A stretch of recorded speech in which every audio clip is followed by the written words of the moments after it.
Job title, graphic design. Job description, layout, video editing, marketing, content creator, web design, UI, UX.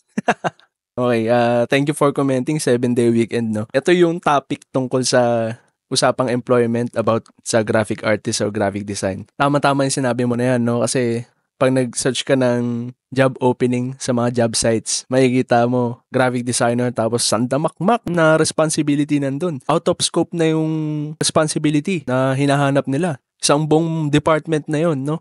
Magkakaibang tao, magkakaibang department pero isang tao lang. And ganun kahirap dito sa Pilipinas. Ewan ko lang sa ibang bansa kung ganun din yung nararanasan nila. Pero I doubt na ganun eh. Kasi nag-work ako for Australian account saka American account. Hindi ganun. Hindi ganun yung requirement. Kung Adobe Illustrator lang yung ginagamit ko, yun lang all throughout. Kung Adobe InDesign lang yung ginagamit ko, yun lang din all throughout. Tapos ang masama pa nun, ang dami mong job description, nakalagay dun competitive salary. Pero pagdating mo dun sa interview, ang kaya lang palang ibigay nung hiring institution is 15K. Kaya tip ko sa inyo, upon interview, linawin mo na lahat ng kailangan mo malaman. Tanungin mo na lahat. Yung expected salary, kailangan akma yun dun sa gusto mong expected salary, no? Tapos yung responsibility, kung ano lang yung dapat mong gawin, linawin mo na. Maraming salamat sa pag-comment 7-day weekend. At sana nabigyan din kita ng magandang commentary about sa topic na yun. Thanks for watching. God bless. Peace.